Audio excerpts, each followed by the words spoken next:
નમસ્કાર મિત્રો, સ્વાગત છે તમારું અમારી YouTube channel Gujarat jobs and મિત્રો. આંગણવાડી બહેનો જે ઘણા લાંબા સમયથી પગાર વધારાની રાહ જોઈ રહ્યા છે.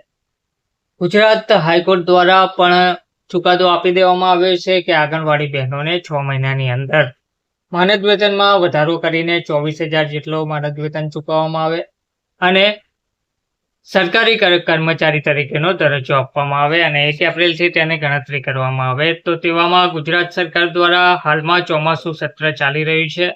આજે વિધાનસભા ચોમાસું સત્રનો બીજો દિવસ જોવા મળ્યો છે. સીએમ ઓપરેશન સિંદૂર ને અભિનંદન પણ આપવા પ્રસ્તાવ મૂક્યો છે અને 2 મહત્વના બિલ પણ રજૂ કરવામાં આવશે તેવું જણાવવામાં આવ્યું છે.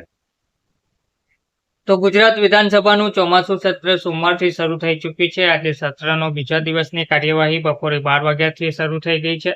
પ્રશ્નોત્તરી કાલથી બેઠકની શરૂઆત થઈ છે અને ત્યારબાદ વિવિધ કાગળો મેચ પર મૂકવામાં આવ્યા છે. આ સિવાય મુખ્યમંત્રી ભૂપેન્દ્ર પટેલ ઓપરેશન સિંદૂર પર અભિનંદન પ્રસ્તાવ પણ રજૂ કરવાની માહિતી મળી હતી.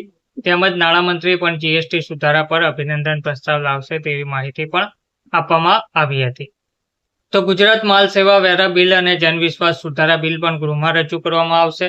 શું છે goods and service tax bill? તો ગુડ્સ એન્ડ સર્વિસ ટેક્સ કાઉન્સિલની ભલામણોને શક્ય તેટલી વહેલી તકે લાગુ કરવા અને કેન્દ્રીય ગુડ્સ એન્ડ સર્વિસ ટેક્સ અધિનિયમ 2017, સીજીએસટી એક્ટ અને Gujarat goods and service tax અધિનિયમ 2017ની જોગવાઈઓની એકરૂપતા જાળવવા માટે Gujarat goods and service tax અધિનિયમ 2017માં સુધારો કરવા માટે આ બિલ રજૂ કરવામાં આવશે. શું છે ગુજરાત જનવિશ્વાસ બિલ? તો રાજ્યમાં ઉદ્યોગોમાં વ્યવસાયની પ્રક્રિયામાં રિસાયકલને પ્રોત્સાહન મળે અને લોકોના જીવનની સરળતામાં સુધારો થાય તે હેતુથી રાજ્ય સરકાર કાનૂની નિયમોને સરળ બનાવવા, ડિજિટાઇઝેશન અને તર્કસંગત બનાવવા જેવા શ્રેણીબદ્ધ પગલાં લેવા જઈ રહી છે.